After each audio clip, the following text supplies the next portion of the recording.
Ok, bon, on se concentre un peu, s'il vous plaît, là, hein. Surtout ceux qui pensent naïvement que j'ai pas repéré leur PSP planqué sous les pupitres, hein. Bande de petits sauvageons. Allez, silence. Ceci est la version éducative de cette série, ou plutôt celle qui s'interroge sur les vertus éducatives du jeu vidéo. Avec une seule question, savamment posée par Laurent Turcot, historien sur Assassin's Creed Unity. En quoi le jeu vidéo peut donner un horizon d'attente?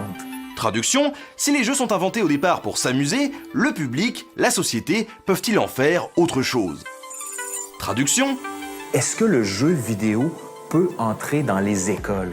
j'ai fait ma petite enquête et j'ai découvert que Romain Vincent, prof d'histoire du côté de Créteil, s'en sert pour ses cours. Pour ouvrir notre nouveau chapitre sur la France occupée pendant la Seconde Guerre mondiale, on va faire ça par un jeu vidéo. D'accord? Le jeu vidéo, vous l'avez là, il s'appelle Sauvons le Louvre. D'accord? Sauvons le Louvre, c'est un jeu clairement éducatif qui nous met dans la peau de Jacques Jaujard, conservateur du musée du Louvre en 1940. Dans un Paris sous occupation allemande, il doit préserver les collections du musée de la rapacité nazie. Collaboration ou résistance, les élèves joueurs doivent rapidement faire des choix moraux délicats pour mener à bien leur mission.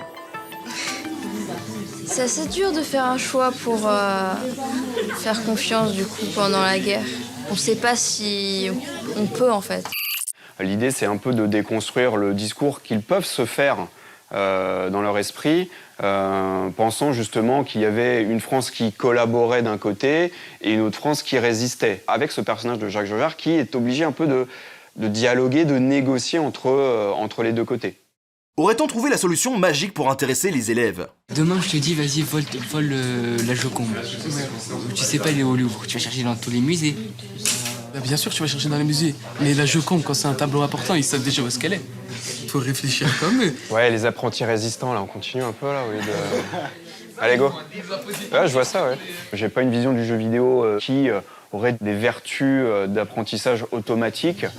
Tout ça passe par l'importance centrale du débriefing après la séance de jeu. On se pose en classe, on remet peut-être des vidéos du jeu, des screenshots, et on en discute. Et là, on arrive un peu à trier les informations.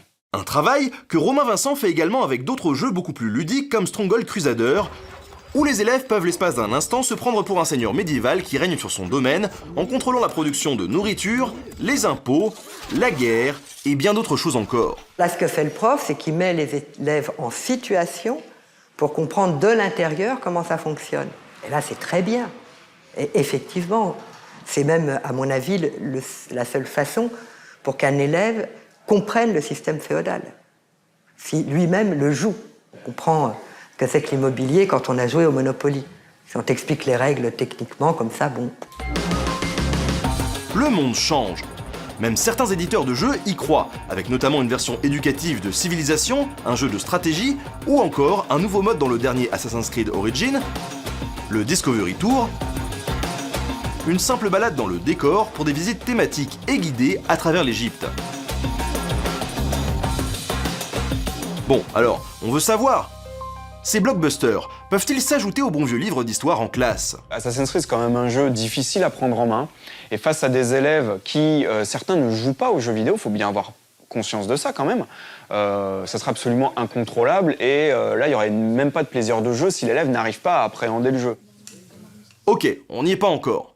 D'autant que dans les souvenirs que j'en ai au collège, les ordinateurs qu'on a en cours, c'est souvent de la grosse bouse, hein. Mais il y a du progrès. Et c'est globalement ce que j'ai pu constater tout au long de l'enquête qui a nourri cette série. Pour la majorité de mes interlocuteurs, le jeu vidéo est désormais considéré comme un objet culturel comme les autres. Avec ses forces et ses faiblesses. Enfin, comme dirait l'autre, le meilleur est donc devant nous. Du coup, je me dis que le challenge auquel doit faire face notre société est maintenant de développer et de généraliser l'éducation au numérique pour permettre aux joueurs et à leurs proches d'être ouverts à ce nouveau mode d'apprentissage. Avec ces 10 épisodes, j'espère être arrivé à montrer que le jeu vidéo est un média dans lequel l'histoire a toute sa place. Un formidable moyen d'intéresser le public, de faire naître des passions. Quand Harry Potter est sorti, beaucoup de gens qui se sont dit « ils lisent de la merde ». Mais les gens lisaient. C'est le début de quelque chose. De la même manière, les jeux vidéo, on dit « ah, c'est de la pseudo-histoire, c'est de l'histoire trafiquée, c'est des raccourcis ». Ils s'intéressent à l'histoire. C'est un début. C'est pas la finalité, c'est un début. Prenons-le pour ce que c'est, une immersion qui n'est pas et qui ne se veut pas un livre d'histoire, mais qui se veut quelque chose qui nous permet de connaître et de nous rendre familiers avec ce qui est notre histoire et la grande histoire. Et là, le jeu vidéo gagne.